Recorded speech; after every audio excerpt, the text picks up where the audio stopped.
Bismillah. Assalamualaikum warahmatullahi wabarakatuh. Alhamdulillah. Alhamdulillahi rabbil alamin. Wassalatu wassalamu ala asyrafil anbiya'i wal mursalin wa ala alihi wa sahbihi ajma'in. Allahumma salli ala Sayyidina Muhammad wa ala ali Sayyidina Muhammad. Qala Allah Ta'ala fi kitabihil aziz, a'udzu billahi minasy syaithanir rajim. Ya ayyuhalladzina amanu taqullaha wa qulu qawlan sadida yuslih lakum a'malakum wa yaghfir lakum dzunubakum wa may yuti'illaha wa rasulahu faqad faza fawzan 'azima. Wahai orang-orang yang beriman, bertakwalah kepada Allah dan katakanlah perkataan yang benar dalam segala perkara. Jika kamu berbuat demikian, Dia akan memberi taufik dengan menjayakan amal-amal kamu dan mengampunkan dosa-dosa kamu. Sesiapa yang taat kepada Allah dan Rasul-Nya, maka sesungguhnya dia telah berjaya dengan kejayaan yang besar.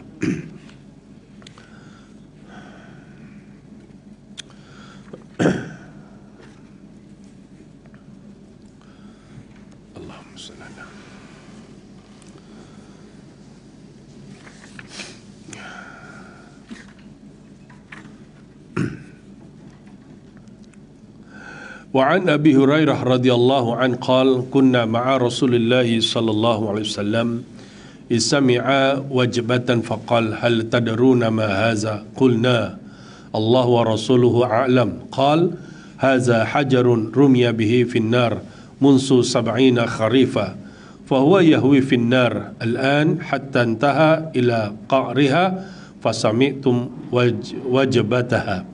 Daripada Abu Hurairah radhiyallahu an, beliau berkata, adalah kami pada satu hari bersama-sama dengan Rasulullah sallallahu alaihi wasallam, tiba-tiba terdengar suatu benda yang jatuh dengan keras.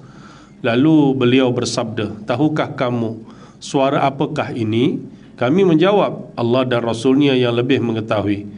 Lalu Nabi sallallahu alaihi wasallam bersabda, ini adalah suara sebiji batu yang dilemparkan ke dalam api neraka sejak 70 tahun yang lalu. Maka batu itu terus saja jatuh menuju ke dasar neraka, dan baru pada saat ini ia sampai ke dasarnya, maka dari itu kamu mendengar suara jatuhnya. Hadis riwayat Muslim. Sadaqallahu wa rasuluh. Mudah-mudahan menjadi peringatan pada kita betapa dalamnya api neraka, ya. 70 tahun perjalanan batu yang dicampak daripada atas ke bawah. Neraka berapa tingkat? Neraka berapa tingkat? 7. Ada lift tak? Tak ada. Tak ada lift kat neraka.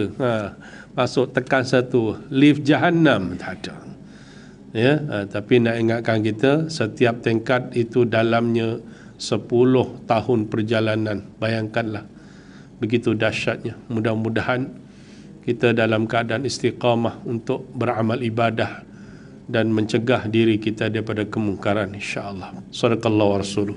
Yang berbahagia barisan pegawai dan kaki tangan MBI, seterusnya pada tuan-tuan dan puan-puan, saudari yang dirahmati dikasihi Allah, sama ada yang berada di hadapan saya atau berada di rumah atau di mana saja, mudah-mudahan perjumpaan kita pada kali ini akan mendapat keberkatan Allah Subhanahu Wa Taala, dan mudah-mudahan, ya, segala doa dan hajat kita kepada para mujahidin di Palestin akan dikabulkan oleh Allah Subhanahu Wa Taala. Allah kurniakan mereka kekuatan, kesabaran, ketabahan, kemenangan, ya, dan mereka yang gugur syahid mudah-mudahan beroleh syahid dunia dan syahid akhirat. Amin. Ya, dalam rangka menentang Zionis rejim laknatullah. Baru dia ada vibrate sikit, kan. Yang pakai mafla tu bergoyang je maflanya, macam nak pergi Palestin ni. Ya. Baiklah. Jadi alhamdulillah kita jumpa. Tak maaf lewat sikit ni, sebab saya dah turun awal tadi. Jadi ada orang jumpa, nak minta nasihat sekejap, ya. Kita pun duduklah sekejap, ya. Duduk dengar bagi pandangan. Okeylah. Dah gitu, ya. Baik. Jadi insya-Allah dalam masa setengah jam lebih sikit ni kita menyambung perbincangan berkaitan dengan isu-isu kekeluargaan. Dan yang lepas, ya, yang lepas, seingat saya lah, kalau salah catatan saya tu beritahu, ya, kita membincangkan nafkah anak yang tertunggak. Ya, itu saya dah bahaskan dah, saya dah sebut dah tu lagi. Hari ini sambung bab hadonah, bab penjagaan. Walaupun dah banyak kali kita sebut, tapi pasal dia ada dalam pertuturan undang-undang, kita sebutlah supaya kita tahu. Ya, yang lepas nafkah tertunggak, ya. Bila nafkah tertunggak ni kepada mereka-mereka yang dah berpisah dengan suami isteri, ada nafkah anak, tolong bayarlah. Tolonglah bayar. Ya, tolong bayar, tu je lah. Saya tak datang sebulan ni tuan-tuan. Orang masih tanya, Ustaz, macam mana Ustaz, bekas suami saya tak bagi tu, macam yang dah janji nak bagi nafkah. Itulah masalahnya. Inilah masalah-masalah orang. Saya tak tahulah nak cakap macam ni. Laki-laki macam ni memang tak tahulah, elok dia bagi diletak dekat ni lah, dengan Zul lah kot agaknya. Cakap tak faham-faham lagi kan. Awak dah berpisah, awak dah janji nak bagi nafkah, bagilah. Kan? Saya tak datang ni, ni pasal teringat ni. Kan? Bagilah, kan. Lepas tu saya cuma tanya, ada perintah tak? Itu kita tanya, ada perintah tak? Kalau ada perintah, okey. Kalau tak ada perintah, susahlah.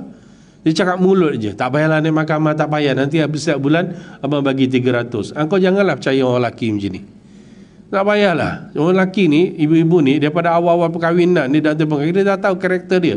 Kaki kelentong ke tidak pun kena berkira tu. Kan? Kalau dia hutang kita, yang hutang 1,000 bang, yang abang nak betulkan kereta, bulan depan gaji abang bayar siap-siap. Kan? Betul ni bang? Betul. Bulan depan aja yang ni 1,000. Abang beli repair kereta tu lagi, ni abang pulangkan. Okey bang. Itu laki boleh pakai, boleh percaya punya. Kan? Tapi kalau sampai peringkatnya, bang kata itu hari bayar 1,000, gaji dah keluar, Bin nak bayar duit saya tu.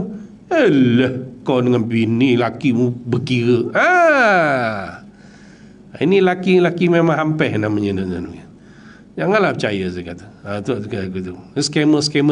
Scammer modern lah, senang kata gitulah. Janganlah percaya. Kalau dah ada hutang mestilah bayar, sebab isteri pun ada komitmen. Dia cakap terus terang aja. Ada satu lagi. Kan awal-awal saya pesan dah. Siapa yang bekerja, kalau boleh bekerjalah baik-baik. Kalau suami suruh berhenti kerja, fikirlah baik-baik. Kalau suami kita berkereta yang bagus, okeylah. Tapi kalau nakal-nakal, fikirlah baik-baik. Saya cakap terus terang aja. Lagi-lagi kalau bisa kata awak dah sign dengan bank, pinjam 100,000, 200,000, fikirlah baik-baik. Ini the case ni. Ya, ibu-ibu saya pesan. Bukan kita tak boleh percaya dengan suami kita, tapi hari ini kita dengan suami isteri kita ginilah. Baik suami isteri kita 99% je lah. Jangan 100% lah. Kalau dulu tok nenek mak kita boleh kot 100% lah. Tapi sekarang kita janganlah. Nak kata sampai 90%, 95% saya tak berani lah. Tapi maksud saya, janganlah percaya 100%. Tak apa, pinjam dia nama ayang. Ayang okey lagi kan? Pinjam bank 1,000 je, abang nak jenis-jenis tu abang bayar. Janganlah percaya. Kecuali dia pekerja, kecuali memang dia debit, potong gaji apa sebagai, okey. Kalau tak, janganlah. Saya pesan awal-awal lah. Kalau tak, nanti ibu-ibu akan jadi masa. Berlaku berpisah, kawan tu tinggal dengan anak, dengan hutang, bank rakyat tak selesai lagi. Kan? Jadi ini semua membebankan kepada sang isteri. Jadi isteri stres lah, tertekan. Ya? Termasuklah isu nafkah yang sepatutnya dibayar, tak dibayar. Perintah dah ada pun tak nak bayar.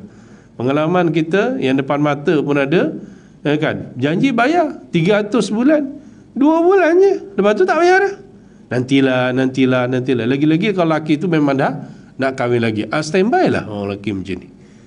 Kan? Jadi kita siap pada ibu dan anak-anak. Sebab tu tolong bertegas. Bukan bermaksud bila kita bawa perkara ni ke mahkamah, pergi ke undang-undang, bukan niat untuk mengaibkan, bukan niat untuk kita menyusah, tak. Tapi adalah untuk menjaga kebajikan pada anak-anak kita khususnya. Dia macam tu. Ya, sebab tu ibu-ibu kat sini, tapi lah ibu-ibu kat sini baik-baik, saya yakin insya-Allah. Tapi yang kat luar ni kesian lah, ya. Yang yalah, itulah kadang-kadang kita kata apa pun suatu perkara yang berkaitan dengan syariat, buatlah dengan baik, ikut syariat, insya-Allah dia akan jadi kesan yang baik. Tapi kalau satu perkara kebaikan, benda ibadah, kita buat benda yang tak baik, kita bimbang natijahnya belakang hari tak baik, itu je sebesar. Kan? Awak dah bercinta, nak kahwin, tapi dalam tempoh kahwin jangan buat benda pelik-pelik, tu je. Kan? Contoh mudah kata gini, selagi belum halal, janganlah kalau boleh nak dating ke, nak peluk ke, nak cium ke, nak raba ke, janganlah. Kalau dia merayu-rayu, sekali je, tampar je laki macam ni lonya. Tapi bukan laki sini lah, ini dekat planet Marih punya laki ni. Janganlah, janganlah pesan. Kalau betul-betul sayang, tunjukkan. Macam saudara kameraman kita, suka dengan pakal isteri, dengan isteri, dah isteri kan, jumpa dengan mak ayah dia, cakap elok-elok, risik, tunang. Itu cara yang betul. Yang lepas tu lepaslah. Sebab kita tak mau suatu perkara yang baik ini dimulakan dengan benda tak baik, bimbang nantinya tak baik. Walaupun benda nikah cerai rujuk ni, kan? Sebab kan ada kan viral itu kan, yang konsert Coldplay itu kan, orang tengah pening-pening, sedih-sedih duk, kepala kena gasak, dia bersibuk konsert. Ni tambah lagi masalah lagi satu ni. Allah. Tahu kan baru ni pasal apa kan? Viral. Allah. Ya Allah, iyalah. Orang yang mulai lagi ni susah sikit. Kalau yang dia nampak tu cantik tu lah. Kan? Allah. Susahlah saya nak cakap macam mana. Jadi kita harap benda tu tak jadi tu je lah. Tapi yang konsert komplain tu, tuan-tuan tengok kan, ada pasangan, tapi saya rasa dia bukan orang Malaysia kot, tapi asasnya orang Islam lah. Kan? Dia pergi cakap dengan tunangnya, will you marry me, nak ke awak kahwin dengan saya di Pinang, dia dekat tempat belakang Coldplay. Oh alah. Bertunang tu ibadah, sunnah, dapat pahala. Kok kita buat-buat macam itu? Alah, peninglah saya. Susahlah tuan-tuan. Ya, inilah benda-benda agama bila dibuat tanpa ilmu, susah.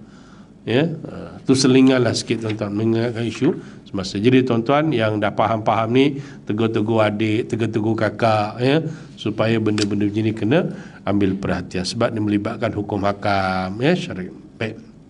Jadi kita sambung lagi.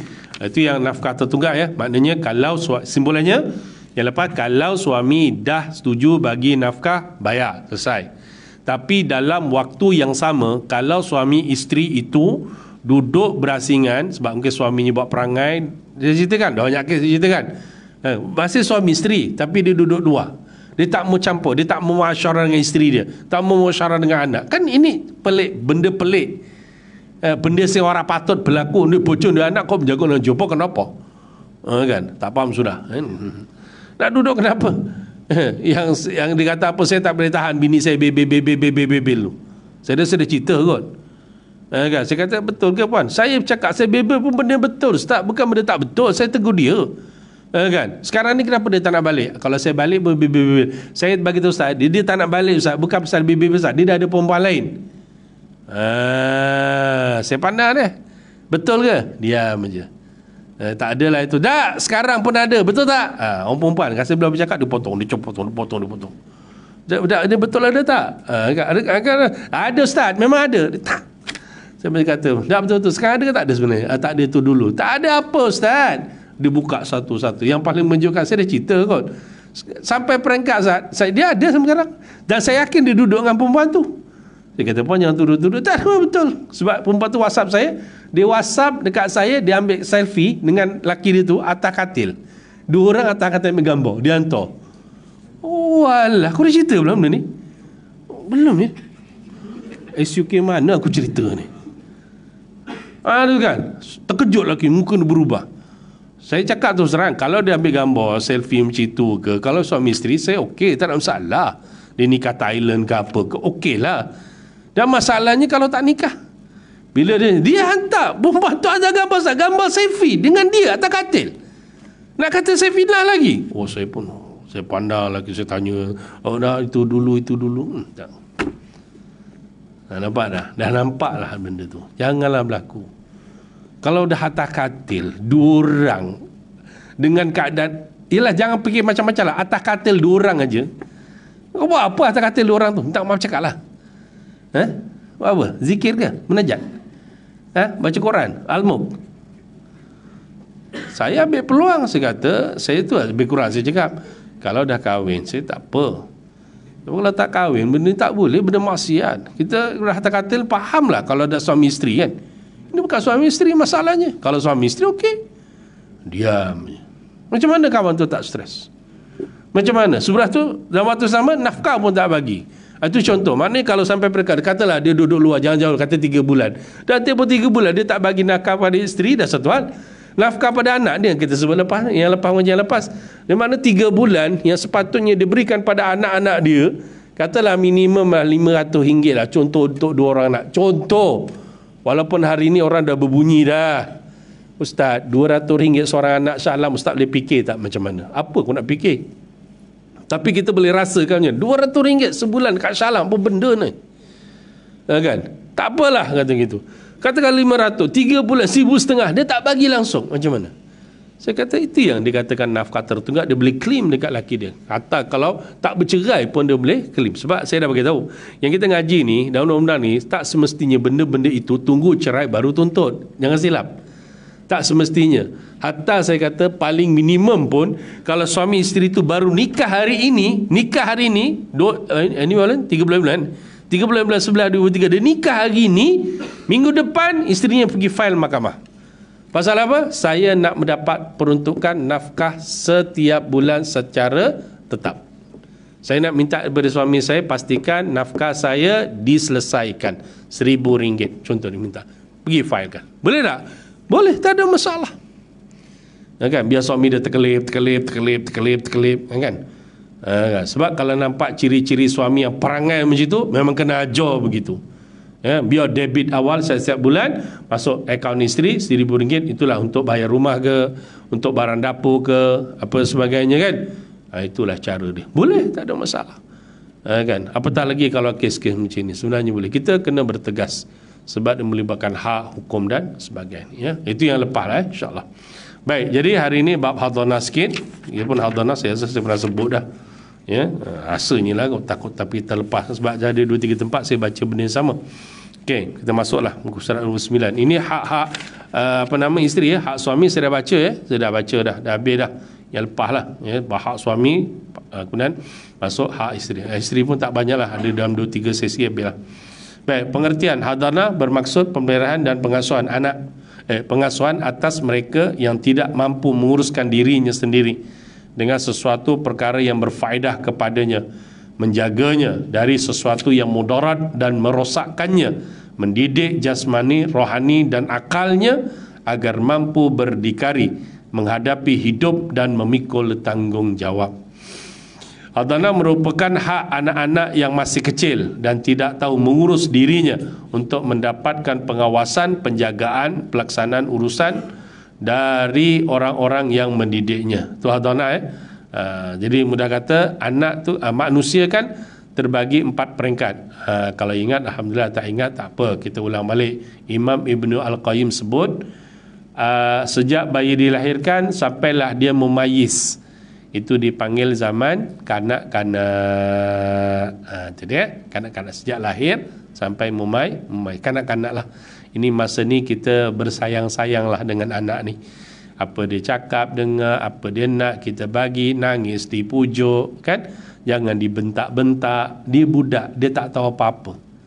Okey, 5 tahun, 6 tahun dipukul, dimarah, jangan. Dia budak. Saya dah cerita ada seorang ibu marah anak dia. Masa tu budak tu kecil lagi, mungkin dalam darjah 1, tak sampai kot 6 tahun macam tu. Budak kan, jalan-jalan dia bawa gelas air jatuh tumpah, dipukul dengan maknya. Menangis budak tu. Apatah lagi, kowe dadi mak kepiye ke bocah kau dah diantem iki kenapa? Walaupun laku ra bener, kowe sarah bener. Paham Kasim? Oh ya, daripada Palestin nak faham macam ni dia.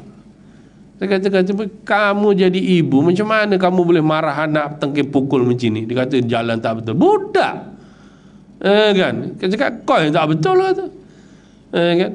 Itu contoh. Jangan dimarah. Tapi bila dia masuk 7 tahun, 8 tahun sampai dia umur berapa tahun? Umur 18 tahun lah. Itu disebut sebagai orang daripada mumayyiz sampai balik, itu dikenali sebagai orang remaja kan, remaja ini semua dah lebih remaja lah.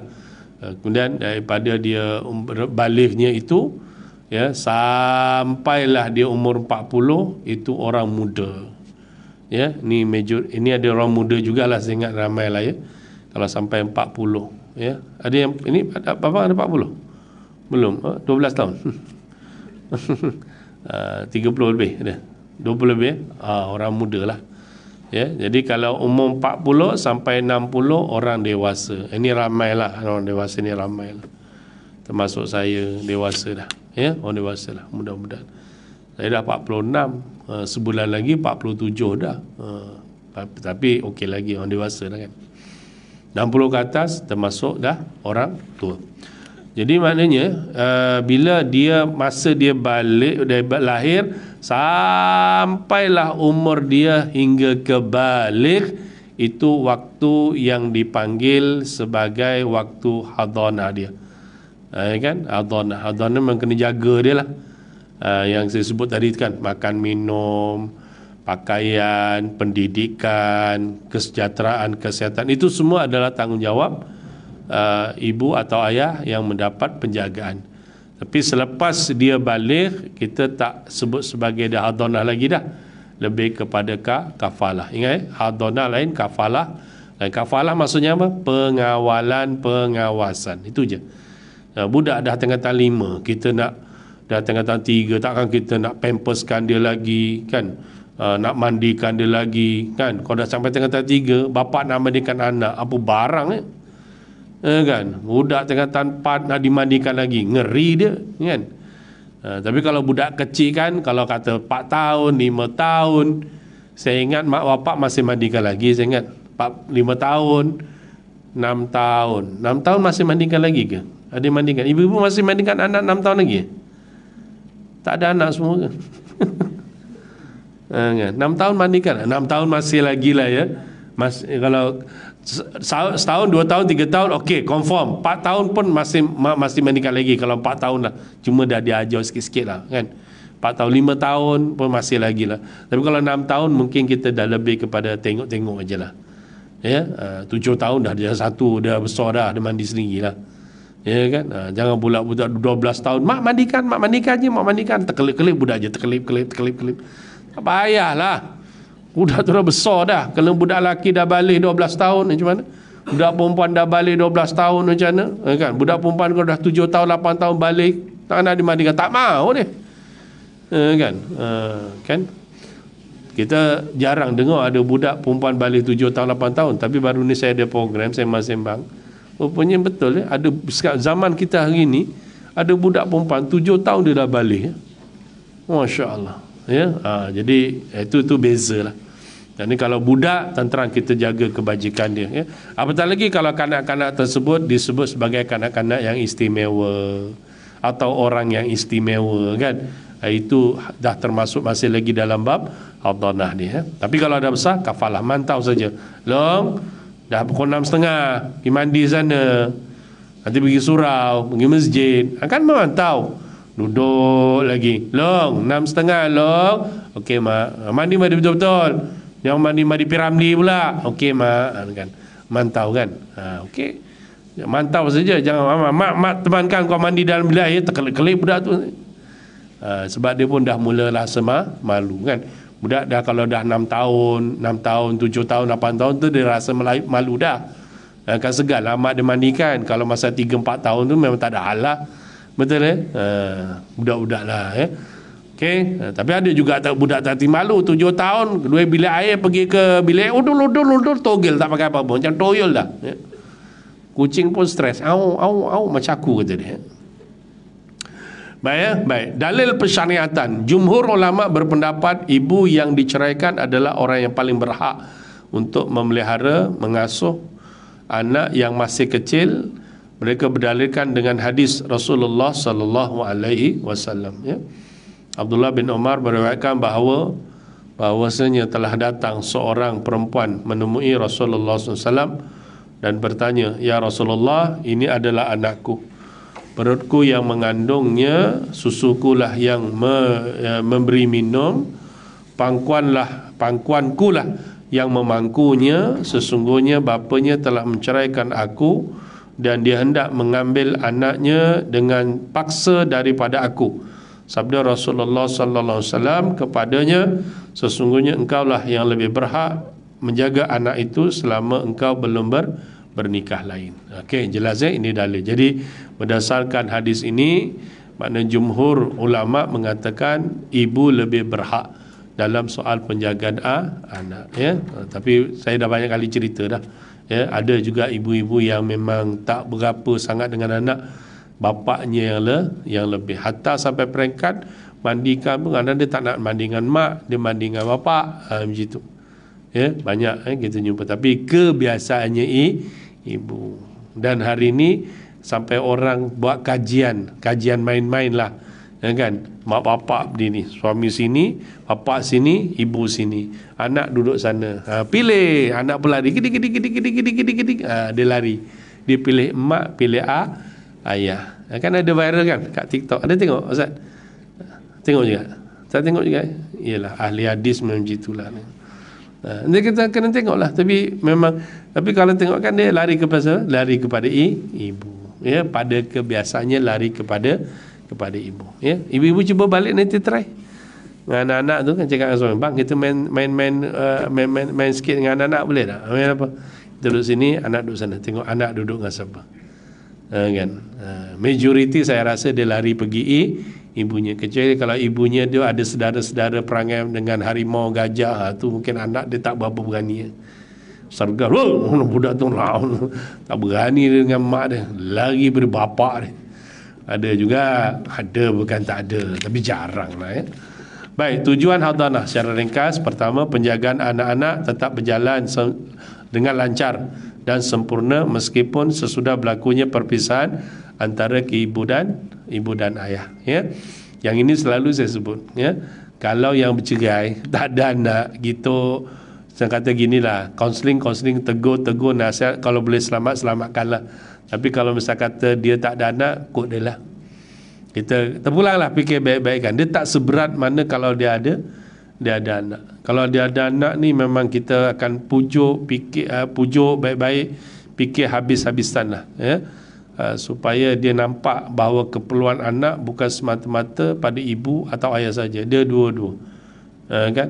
Sebab tu kadang-kadang saya kalau sembang kan, saya kata tak boleh pertahankan ke salah satunya kan, sian anak-anak kecil. Sebab kita dah tahu kan, dalam perbincangan kita akan catat dulu kan, okey, anak berapa orang, yang kecil berapa tahun kan, kita tanya, sebab kita nak ingatkan dia supaya dia fikir baik-baik, ya, kan. Anak kecil-kecil ni kena fikir jauh sikit, ya. Saya tak pernah kata bahawa bila berpisah ni anak ni terabai sepenuhnya, tak. Ada juga ibu boleh jaga lebih baik, tak ada daripada ada ayah, kan. Ada, tapi dia lebih sempurna kalau ibu ada, ayah ada. Dan kadang-kadang sampai saya cakap, saya minta maaf, saya tanya, mak ayah ada lagi tak? Ada. Masih hidup lagi? Ada. Masih duduk sama lagi? Ada. Berapa tahun kahwin mak ayah? Saya tanya, berapa tahun kahwin mak ayah? Mungkin dah 30 tahun, 40 tahun. Tengok mak ayah tu pertahankan. Tapi kalau balik cuba tanya, kenapa mak ayah mempertahankan sungguh-sungguh dalam masa rumah tangga? Dia kata salah satu, dia kata apa? Sebab ada engkau orang lah, sebab ada anak-anak lah mak dan ayah bertahan, masalah tetap berlaku, ya, kan. Jadi kita kata kalau mak ayah tu boleh berkorban, ialah perangai mak, perangai ayah, kan. Tapi semata-mata nak melihat anak-anak tu besar dengan ada mak ayah, mereka boleh. Kenapa tuan-puan tak boleh? Kenapa tak boleh? Tanyalah dengan orang tua, ambil spirit, ambil nasihat daripada mereka. So fikir baik-baik. Lepas tu kadang-kadang bila cakap macam itu kan, adalah dia orang kata, tak apalah, nanti saya fikir balik lah macam mana. Ada macam itu. Dan alhamdulillah ada yang kata, ustaz tak apalah, saya tangguhkan, saya tengoklah, saya tunggu sampai hujung tahun macam ni. Dan alhamdulillah ada yang berdamai. Sebab bila ada anak. Ini kalau boleh fikir lagi lah. Tapi kalau jenis memang kencang, selalu kita cerita, duduk aja, cakap apa tanda, saya tahu saya nak cerai, tu je. Ustaz jangan nak cuba-cuba pujuk saya lagi.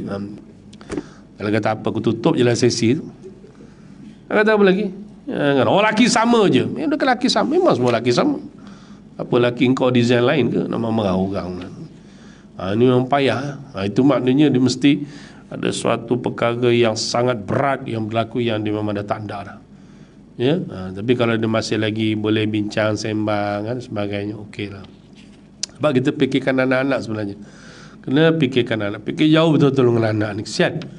Ya kan? Sampai satu cerita, saya dah cerita dengan tuan-tuan, yang dia bercerai, dia ada anak seorang, akhirnya balik tu pun dia rujuk balik tu pasal anak. Dia cerita dah. Belum juga ya. Aku selalu cerita kat mana, marih ke aku cerita. Simple je ceritanya. Dia datang nak nikah balik. Ya kan, bila saya tengok cerai lama juga ni, alhamdulillah 3 tahun kan, sampai cerita agak lama taling.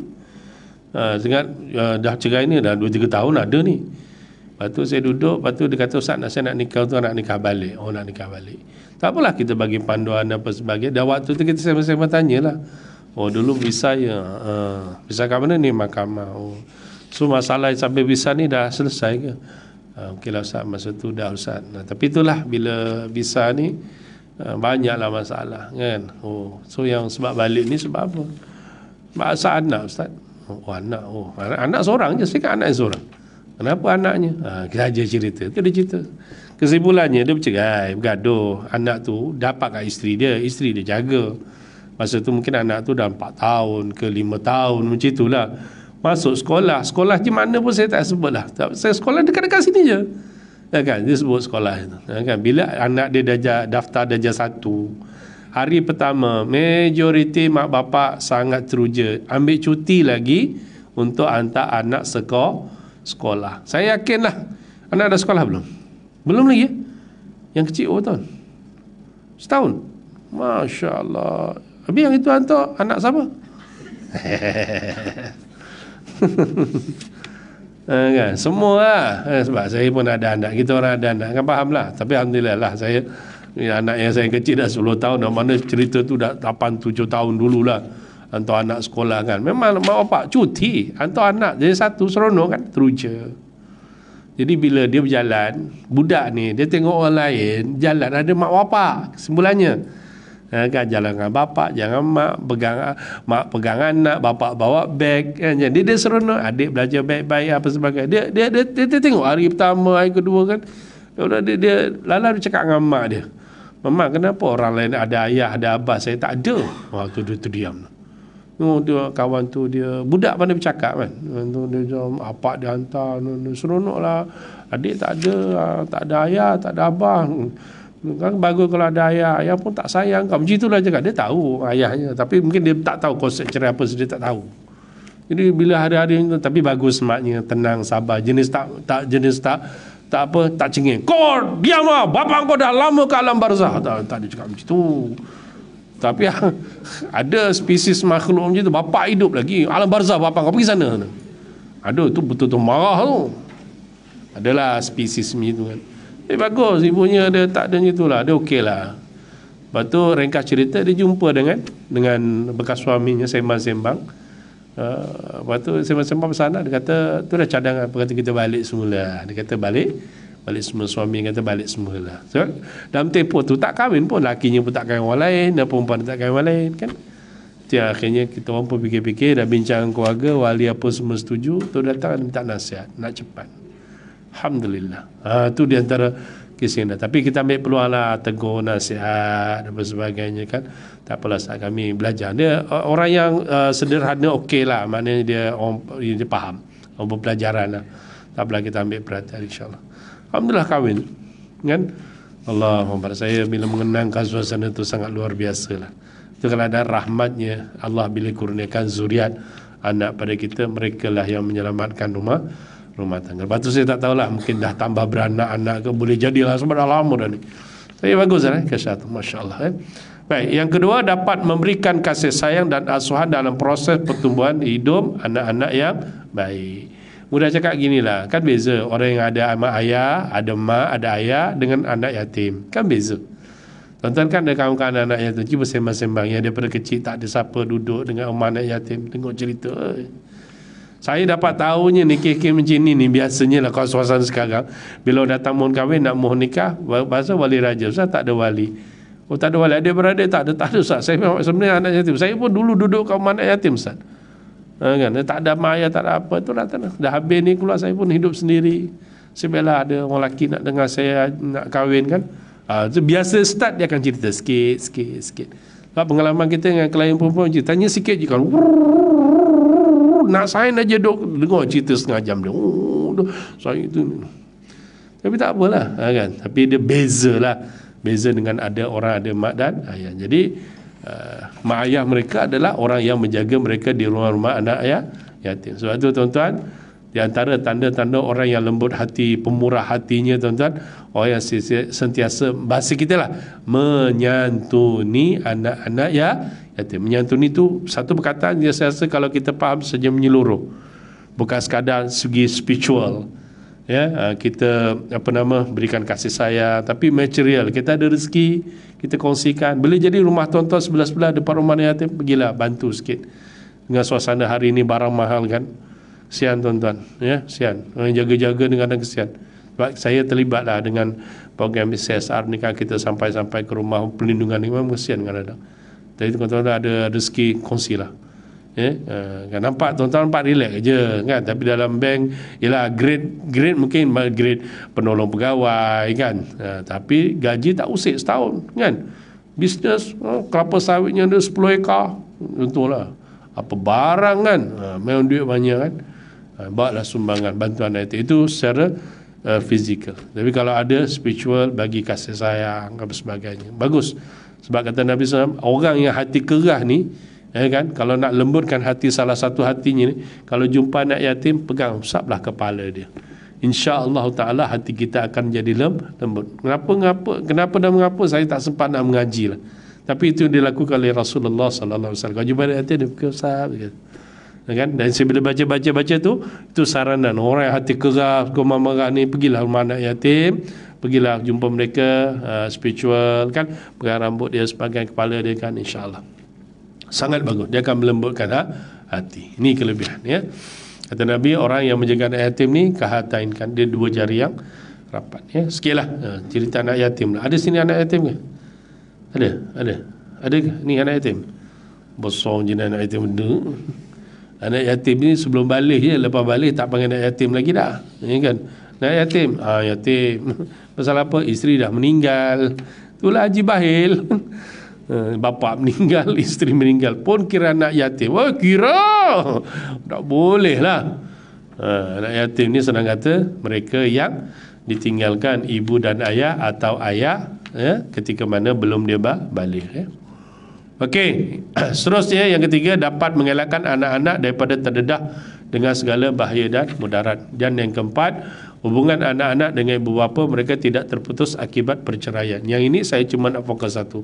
Jangan awak berpisah, maksud suami isteri ni, dan awak memutuskan hubungan dengan anak-anak, sama ada suami putuskan atau isteri putuskan, ya kan? Kau jangan jumpa bapak kau, kalau jumpa bapak kau, aku tak ngaku kau anak aku. Kau jumpa mak kau lagi, kau jaga kau, aku tahu kau jumpa mak kau, kau pakai kereta aku, kau jumpa mak kau, jaga kau. Kau tak nak aku anak lagi. Jangan. Itu tindakan yang memutuskan hubungan silaturahmi. Kata Nabi, tak masuk syurga orang yang memutuskan silaturahmi. Yang ini saya sangat banyak kes dan banyak saya tegur. Termasuk satu kes saya tak tahu, mungkin setakat cerita last hari inilah, mungkin saya tak tahu, saya dah cerita dengan tuan-tuan, dua orang lelaki profesional, bukan lelaki-lelaki punya orang, dua profesional, sudah bergaduh, sudah duduk asing, anak ada 4 orang. Lepas tu saya tanya, ni sekarang dah duduk asing ni, sampai tak ada nak proses. Saya tegur perempuan tu, sebab saya dah pernah sebut lagi. Saya kata kalau suami isteri nak berpisah, selagi belum berpisah, mana boleh orang perempuan keluar suka-suka lagi? Mana duduk satu rumah selama mana belum berpisah? Dia kata saya duduk luar sebab lawyer suruh. Lawyer kata boleh. Mana boleh? Kecuali suaminya tu ala-ala sedara dengan singa, lion ke, itu cerita lain lah. Kan? Sikit-sikit pang, sikit-sikit pang, itu cerita lain lah. Kan? Dia tak boleh suka-suka keluar. Lepas tu saya tanya, ni anak 4 orang ni, dia dah duduk asing dah. Ni anak 4 orang ni macam mana?